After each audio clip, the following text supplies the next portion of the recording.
แต่ฉันบ่นะเขาเต้นแต่ฉันนี่บ่มาถ้าเต้นเลยมาทีดอกจีเขาจะเจอเวลาอะไรเนี่ยLet's go Let's go Let's go Let's go กลุ่มหนึ่งโอ้ยไปเกี่ยวลงสะบัดเลยเอากลุ่มหนึ่งกลุ่มสองกลุ่มสามกลุ่มสี่กลุ่มห้าทั้งเบิดทั้งเบิดทั้งเบิดทั้งเบิดถ้านี่ดูทำร้องเป็นบททำพอเดี๋ยวเป็นพอด้วยกันกลุ่มหนึ่งกลุ่มสองกลุ่มสามกลุ่มสี่กลุ่มห้ากลุ่มสามกลุ่มสี่กลุ่มสองกลุ่มหนึ่งกลุ่มห้ากลุ่มสองโอ้ยเอาซ้ำทีเขาแล้วนะน้องลงไปสมีเจริญพันธุ์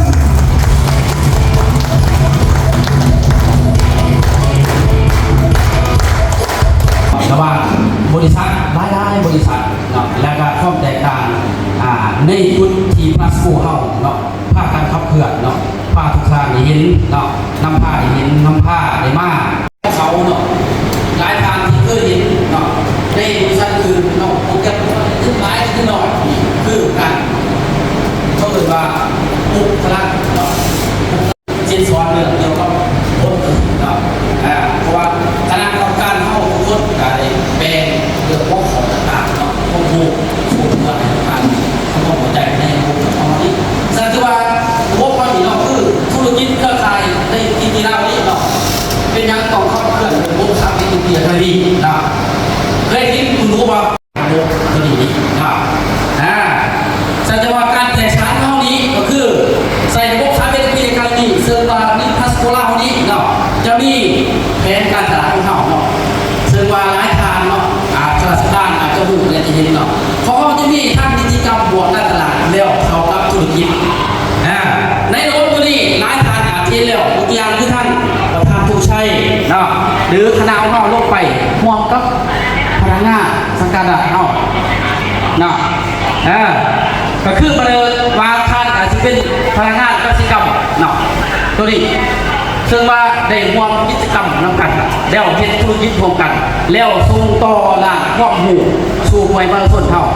ให้เกิดผลลัพธ์เนาะสุขโยกความทุกข์จนให้เป็นนักธุรกิจหรือได้ผลลัพธ์หลายที่สุดเนาะนี่คือแผนการตลาดซึ่งแตกต่างจากสวินเดียเราเนาะ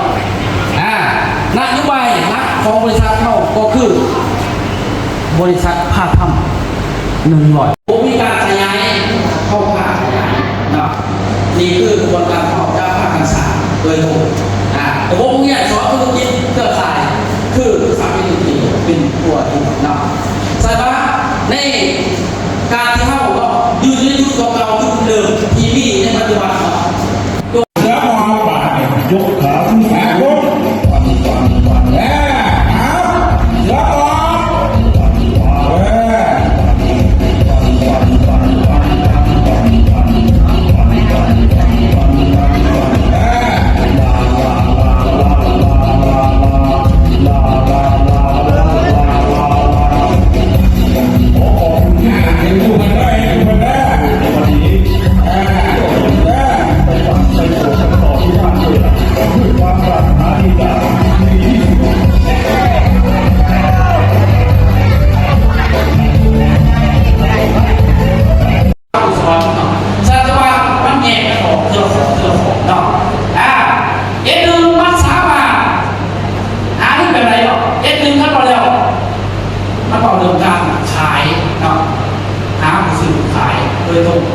ซึ่งปัจจุบันเราลงN1ยังN1ลงตามบ้านว่า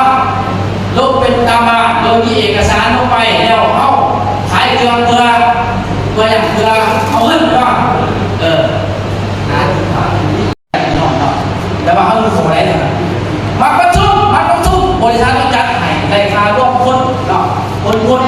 หาสิ่งเอาชิ้นผู้ใดเห็นว่าผู้ใดเก่งเรื่องร่วมคนเตรียมลงทุนฐานเนาะศึกษาข้อมูลแล้วจัดการร่วมคนไทยเนาะในกระบวนการเนาะไม่ได้นึกเนาะโคตรอารมณ์ของปีนี้เนาะ15 โดยที่เขาอยู่ในตำแหน่งไหนเนาะหาคือมาเป็นผู้บรรยายเนาะโดยประจำตำแหน่งมีขึ้นประมาณนี้สัจวาในระบบเขานี้เนาะเป็นตัวกันตองว่าไผอยู่ในจุดใดตำแหน่งใดมักแบบใดใส่ได้ซ้ำใดเนาะจงแสวงหาคนที่มีฝันเนาะและเป้าหมายเดียวกันกับทีมเราเนาะมีเป้าหมายเดียวกันแล้วเข้าสิเติบโตเนาะพยายามเบิ่งให้ออกบอกให้ได้ใส่ให้เป็นเนาะพัฒแต่จริงว่าทางบริษัทเขาจะมีการไปช่วยเหลือไปดูแลเนาะแล้วก็มีเงินสมาคมให้อีโบทานอะไรนี่ดูแลกันแบบครอบครัวเนาะแบบเดียวก็ผลักดันเข้าแต่เนาะมันจะมีเงินสมาคมมีเงินหักไปต่างๆแล้วก็สวัสดิการต่างๆก็ตอนนี้เกิดเหตุที่บ้านมีตัวนี้มาสวยสิมีการอย่างเปิดบ้านดูแลสบายดีเนาะเมื่อยบ่เมื่อยหรือว่าบ่เมื่อยฮะถ้าท่านอยากเป็นธุรกิจของพระสุเล่าสำเร็จท่านต้องรู้เรื่องเล่าของธุรกิจพระสุเล่าว่ามันเป็นอย่างอีอย่างแนวไหนจังไหนแบบไหนผมได้มาขึ้นมาว่าสมัครเป็นสมาชิกเลยสิรู้ไอ้ตัวเด้นะครับหลายคนเฮียนเป็น10 ปีคืออย่างข้าพเจ้า10 กว่าปีมันเรียกอย่างเดียวครับผมเคยหนีจากคอเรียกเอาจนน้ำแตกสารแล้วเรื่องที่เขาต้นหนุนก็มีน้ำอัดนะเพราะว่าแต่ละเรื่องเล่ามันหมดคือกันเพราะฉะนั้นการผมเรียกหนุนมันชัดเจนถ้าการผมเรียกหนุนมันชัดเจนผมบอกเลยว่าท่านเฮ็ดไปกับเฮ็ดบริทุนเมื่อเฮ็ดบริทุนกระซ้ำทุนบอกเขาจะของเงินที่ลงทุนไปเขาบ่ได้ขึ้นมาพี่น้องถามเงื่อนทะเบียนสมใส่ปัวเนี่ยเห็นบ่ล่ะว่าท่านพอ3 เดือนเศร้าเนี่ยเห็นบ่ล่ะว่าโดนมาขอเกี่ยวกูแล้วประเภทเงื่อนมันกระทรวงนี้กินแล้วเขาว่าเพราะอย่างนั้นไปโทษบริษัทเขาบ่ได้โทษตัวเจ้าของเพราะว่าเจ้าของบ่อย่างบ่ศึกษาเรียนรู้มันมีว่าต้องแบบใดจังใดแนวไหนตอนนี้นะครับห้องนอนเขามันมีปัญหาเกิดขึ้น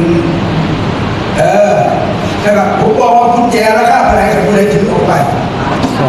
2,000 บาทนะครับกุญแจส่วนผ้าเส้นโตผืนละ1,500อย่าเอาสิ่งเจ้าของไปเลยครับผ้าเส้นโตผืนละ1,500เที่ยเทกันเรียบร้อยครับคุณดำบอกว่าผู้ใดอยู่ห้องใดต้องเสียเงินดูเด็กภาษาพุทธิแจงควบดำเนินคดีลักทรัพย์เด็กนะครับไปเคลียร์นั่นแล้วไปเคลียร์ไปยังนั่นแล้วครับผู้ใดอยู่ห้องใดมันจะมีเจ้าของแปลว่าไปเคลียร์หรือเปล่าเคลียร์หรือยังกับค่าเคลียร์อย่างนั้นเอาไปเก็บเงินวางหัวเพื่อหาว่าเมียเนี่ยเอาไปส่งเงินผมเอาไปส่งแล้วลืมที่ว่าเป็นของเจ้าของพับใส่ไปน้ำดิมันตรงบนเตียงมันตรงบนเตียงแล้วก็ได้เอาไปแล้วมันตกคอยบอกแล้วไว้มากขันมากเป็นคุณอย่าพยายามคิดเปลี่ยนกันมากเลยพาเส้นตัวคุยอยู่บนเตียงแล้วลำบากใจผู้กล่าวนี่นะพยายามเบาๆเลยแม่เนาะถ้ามีได้ช่างนี่ไปคุยกันกันนะผมไปคุยกันแล้วครับบอกเพลงนี้อยู่ว่าฟังเพลงดีๆกับเพลงม้วนๆเด้กองเดียวเด้อกองเด้อมาพี่จะพาไปออกกำลังมาพี่จะพาไปออกกำลังยกมือทั้งซ้ายและขวาพาไปออกกำลังยกมือทั้งซ้ายและขวายกมือทั้งซ้ายและขวาก้มหน้าเงยหลังบีบนวดเลยครับบีบนวดไหลบีบรถก็ไม่อยากให้เลยโอ้บีบไหลที่จะพาไปออกกำลังยกมือทั้งซ้ายและขวายกมือทั้งซ้ายและขวาก้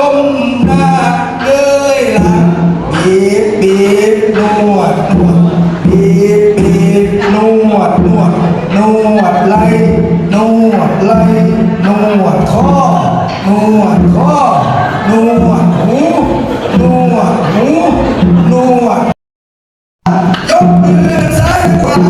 ก้มหน้าเงยหลังบีบบีบบีบบีบนวดนวดนวดไหล่นวดไหล่นวดข้อนวดข้อนวดหูนวดหูนวดหูนวดแขนนวดแขนนวดเอวนวดเอวจะพาไปออกยกมือทั้งซ้ายและขวายกมือทั้งซ้ายและขวาก้มหน้าเงยหลังบีบบีบนวดนวดบีบบีบนวดนวดนวดข้อนวดข้อนวดข้อนวดหูนวดหูนวดหูนวดแขน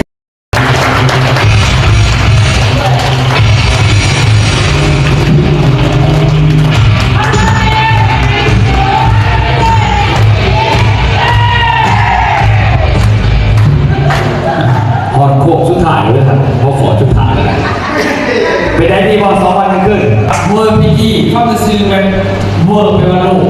พีจีคือพาสโตเนี่ยเป็นการเปิดโลกของพาสโตเฉยๆนะเขาจับแบบนี้แล้วระบบเคลื่อนเขาก็คือภาษาคือเด็กเขามีนะครับมันมีขอมียักษ์ต่างๆหมากหมายเสือแต่ละสีเขาต้องภูมิใจในเขาดอกเพราะว่าไม่แต่เจ้าขึ้นมากครับเสือเจ้าแต่เขาสิบอกว่าเจ้าได้ยังอยู่ในศีรษะเขาจื้อที่ทางห้องเราที่เขาก็บ่จื้อดอกแม่บอกบ่จื้อแต่มันจะมามันได้หรือเปล่ามันเป็นสีนอกมันเป็นสีนอกนะพอแล้วแต่ละอย่างมันมีคอร์ส BDC มีหาคอร์สได้1 2 3 4 5 ASP 1 2 3แบบนี้มีขอของมันแล้วก็ปั้นขึ้นแต่ละเสือแล้วก็มีเงื่อนไขในแต่ละขอของเสือนะบอกไปว่าคนถอยคนเจ้าบอกนี่ไม่แต่ว่าเจ้าที่ไหนหรือคนไหนสองของถ้าเจ้าที่ไหนเจ้าก็ไม่จะถูกที่ไม่ได้นี่ไปเห็นวิธีของเจ้าไปเขาเดือดร้อนแต่ไม่อยากบอกตรงๆขนาดนั้นเขาจะเป็นบริษัทดีหลายคนมากนั่นนี่แต่ว่าฟ้องประธานนั่นนี่เป็นฟ้องประธานเจ้าฟ้องคนผิดเขาบอกว่าเจ้าเลยเขาคุ้มครองคนไปหลอกเป็นผักเลยไม่ได้ไม่รู้คนแต่ฟ้องคนหูเจ้าเห็นบ่ได้นะทำไมนะแสดงว่าเขาเอาเสือไปโตวัดกันเนี่ยธุรกิจเครือข่ายมากนี่คือคนแต่ละขาดเข้าไปสักพักนึงมันก็เลยนะเป็นหน่อยมีบทถูกต้องแต่ว่าทั้งนี้ทั้งนั้นเอาบ่ได้คิดสิดูหมิ่นหรือว่าดูถูกท่านแต่อย่างใดนะครับเอาถือว่าท่านเป็นครอบครัวแต่ว่าการสัมมนาอบรมในครั้งนี้นะครับหากสิ่งหนึ่งสิ่งไหนที่เขาเอาผิดพลาดไปเห็นแต่ท่านคุณเครื่องใจเห็นแต่ท่านบ่สบายใจเห็นแต่ท่านเสียใจนะครับเอาเจ้าคณะเพชรเมืองลาวนะครับหรือว่าพัสโกลาวของเรานะครับในฐานยังกระตามนะครับที่ว่าอย่างไรนะมันบดีบุคคลสำหรับท่านความอบอุ่นเท่านั้นแหละ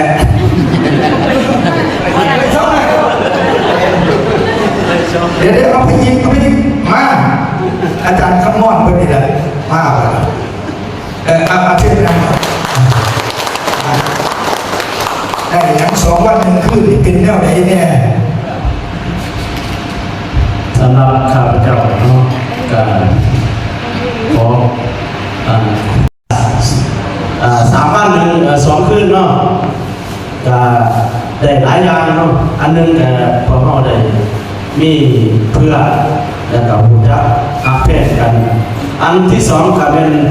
ได้หูจักธุรกิจเปิดโลกเวิร์ลไวด์พาสโกลาเนาะอันนี้เป็นอันที่3ก็เป็นได้ความรู้ทั้งธุรกิจที่ข้าพเจ้าได้จัดการผู้บริหารต่างๆและสมาชิกครอบครัว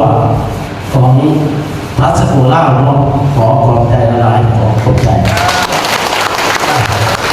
เที่ยวหน้านะครับเดี๋ยวจะแจ้งอีกว่าที่จัดคอนอยู่ตรงนี้มือใดราคาให้ท่านพาพี่น้องมาครับพาพี่น้องมาโหลดผู้ใดคิดว่ามาแล้วเป็นยังไงครับไปนี่ท่านก็ไปบอกพี่น้องท่านว่ามันเป็นยังไงมันมวนหรือบ่มวนมันแนวไหนเนาะนะครับเดี๋ยวมีพิธีเดี๋ยวให้ท่านประธานเป็นแบบผู้ถ่ายละครได้3 เปิดพีจีแต่วัตถุประสงค์ในการทำโปรดักต์โลกของธุรกิจของพาสโกว่ามีอย่างแน่ ก็เข้าเฮียนมูเลี้ยวนี่มีวัตถุประสงค์เอาสำไหนเนาะถ้าเราเอาซ้ำเป็นผู้บริโภคกะมาอยู่ในระบบเป็นแบบผู้บริโภคซื้อแบบไปเที่ยวไปนอนกับมันอย่างถามว่าขายเอากะมาลงกันมาจะเอากำไรที่ไหนเนี่ยเรียกว่าใส่ที่งานไปซอยขายที่ไหนหรือว่าจะมาเรียนธุรกิจลุยน้ำกันเป็นขันเป็นตอนเป็นสาระอนาคตเพื่อทางคณะอาจารย์คณะผู้นำประธานก็มากเหมือนกันเป็นเรื่องแบบนี้แต่เขากะดูจนเข้าใจท่าเนาะกับวันนี้กับพ่อเนาะกับพ่อทางบริษัทกับพ่อที่จะกล่าวไปกับทุกท่านเนาะแล้วท่านพ่อก็เข้าไปกับเมื่อเดือนเลยฉะนั้นวันนี้กับขอพรใจทุกท่านเนาะเดินทางกลับบ้านโดยพวกสวัสดิภาพเนาะคอยไปคอยมาเนาะเจอกันคือเราเวลาเขาทุกปีในระบาดในมุมของมุ่งเนาะของมุ่งแต่บ้านเขาใส่สุดการไปอาจจะมากในการเกษตรเราหรือว่าบ้านเราแต่เรื่องนอก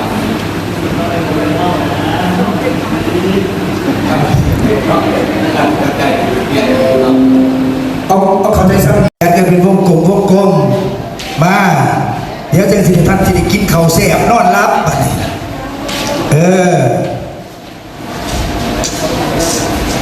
ท่านที่ได้กินข้าวขยายไปพี่เรียกคณะกรรมการเขาร่วมเลยครับแทรกเข้าไปอย่าไปยืนเยี่ยงกันเด้อแทรกเพิ่นเข้าไปเลยแทรกเข้าไปแทรกเข้าไปครับแทรกเข้าคาง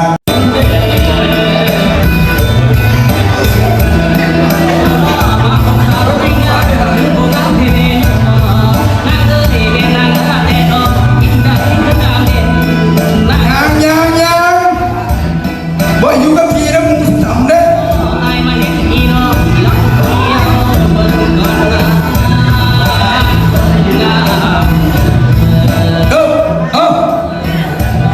อย่าเอามือซุกไปเด้อเอาไปเอาจุ่มกันละบาทกุ้มนี่เอาดันไว้เอายางนี่แหละครูนี่แล้วว่ายางเลยบัดดมลูกโป่งเสยอยู่ยางไปทั้งพี่ยางไปทั้งพี่เอาสวนหน้ากันละบาท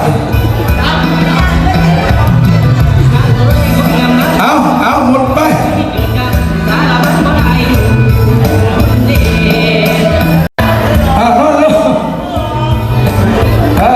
ผู้ใดลุ้นแต่ลูกบอกลุกขึ้นลุกขึ้นลุกข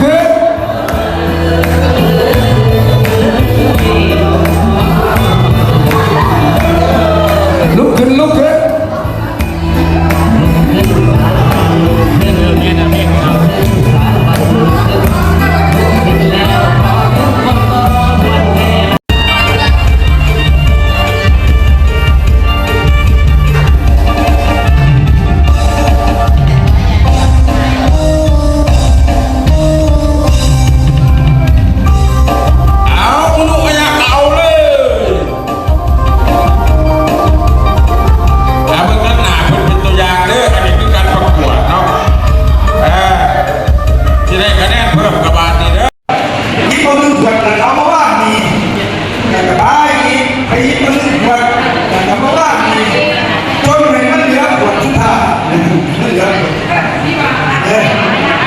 ส่วนท่าน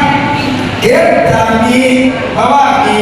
แต่ก็เก็บจานมีมาว่าดีเก็บจานมีมาว่าดีเก็บจานมีมาว่าดีได้ป่ะเข้าใจยังป่ะเป็นของคนกับผู้ทีครับทำนอกผมจะให้ตั้งใจฟังแล้วกันที่เรากับพวกหมู่เนาะเพราะว่าจะให้พวกเดินน้ำกันเนาะอยากลงเงินน้ำเดือนมาแล้วแต่ทุกคนได้ธุรกิจเท่ากับการขายเนี่ยบางทีที่เราเป็นเจ้าใครอยู่สั่งไปบางคนเองที่มีความคิดว่าเห็นมาหลายบริษัทมันก็ได้คนที่มันเป็นการขายแบบการขายทั่วไปแต่ว่าการขายแบบนี้มันได้ประโยชน์มันว่าเฮาสามารถสร้างสาขาได้โดยที่เป็นลงทุนผมว่าจากบริษัทก่อนจากฝ่ายลงทุนที่สำคัญต้องมีความเสื่อมลงสถานและกับขอที่บริษัทขอที่ระบบสอบถามเรื่องต่างๆนอกจากข้อมูลเพิ่นขายทำปกติกันหรอก มาสุดท้ายกับพอโวยแซ่พ่อทุกท่านเนาะแล้วก็ถึงเรียนพวกโตมาบอกเอาไว้กันเนาะให้ทุกคนประสบสำเร็จตั้งใจที่คนทำงานเนาะสบายดี